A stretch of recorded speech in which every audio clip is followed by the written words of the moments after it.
Hey everyone, and welcome to ChineseSkill Unit 28. The content covered in this unit will really help us to round out our social skills, including new particles and structures used when making or refusing invitations. So let's get started. Let's imagine we're coming to the end of a busy work week, and you want to make plans with a friend to see a movie together.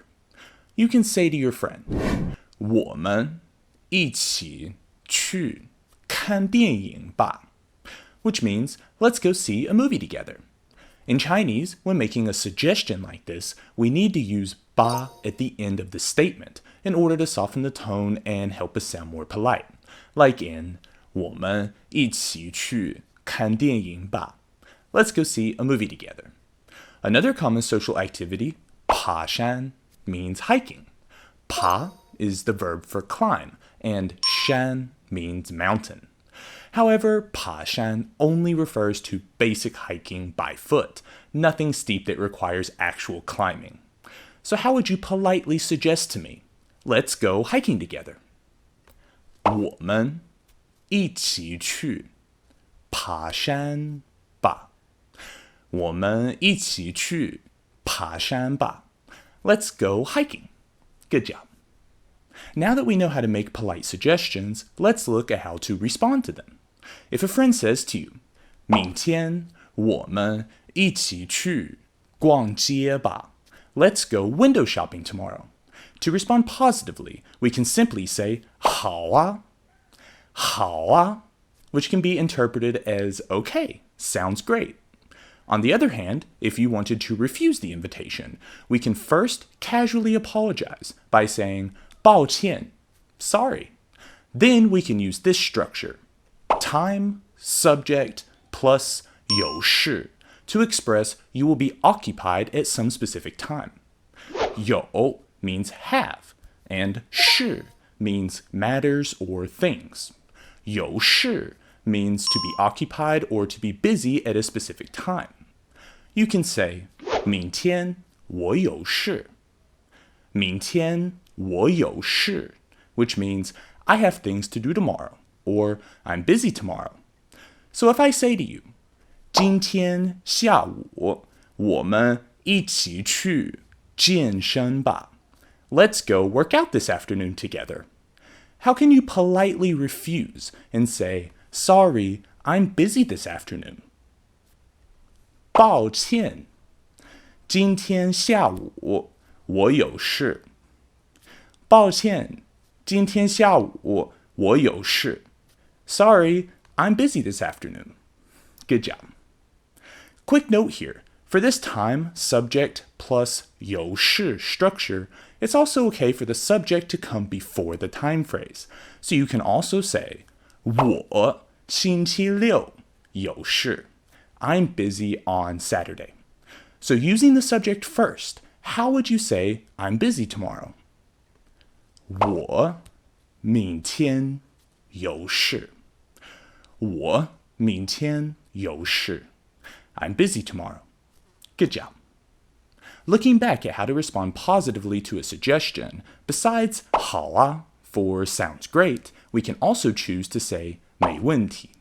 Literally, 没问题 means no problem, and is used to express there is no problem or issue with doing some specific thing, like completing a task or being able to meet someone at a specific time or place. So if I say, 今天晚上8点半我们一起去健身吧. Let's go work out at 8:30 tonight. What could you say if going with me to work out at this time won't be a problem for you? 没问题. 没问题. No problem. Good. A little side note here. No problem in English can be said in response to thank you and I'm sorry, but 没问题 in Chinese cannot be used to respond to 谢谢 nor 对不起. Now, I want to introduce a new verb that is commonly used when making plans with other people. Do you still remember how to say goodbye in Chinese? 再见. Literally, again, meet. 见 is the verb for to meet and is commonly used in expressions like 明天见, see you tomorrow. and 一会儿见, see you soon or see you after a while. Additionally, to express when or where to meet someone, we simply place 见 after a location or time.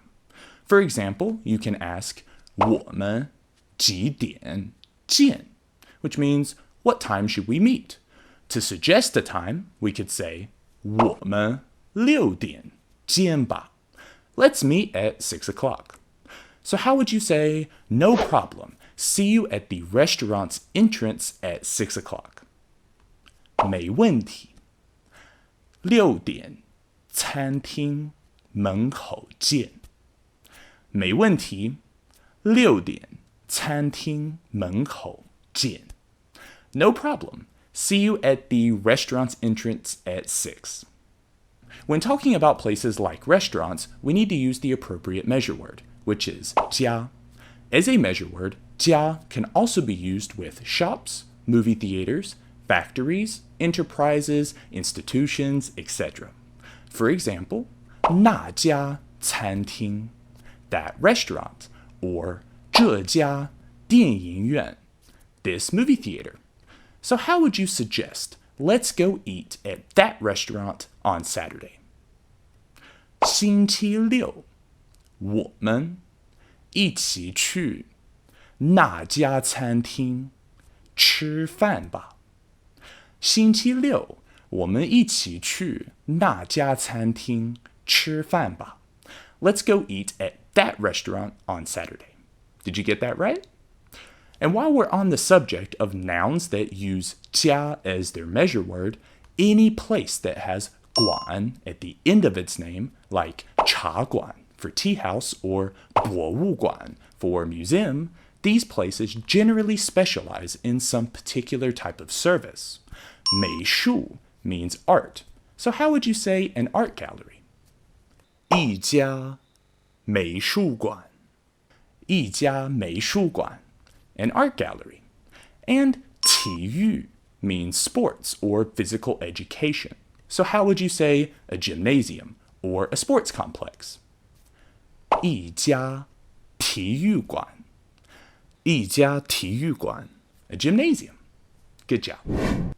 Lastly, I want to expand a little bit here on the basic structures of sentences that include actions used with time phrases.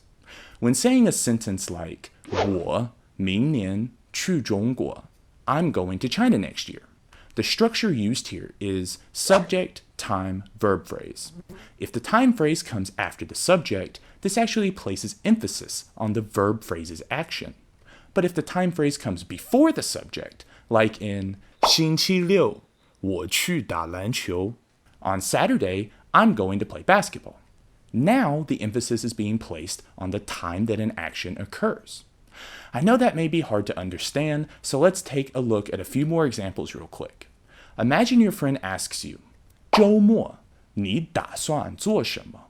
What are you planning to do this weekend? Here we are answering for a specific time, 周末, the weekend.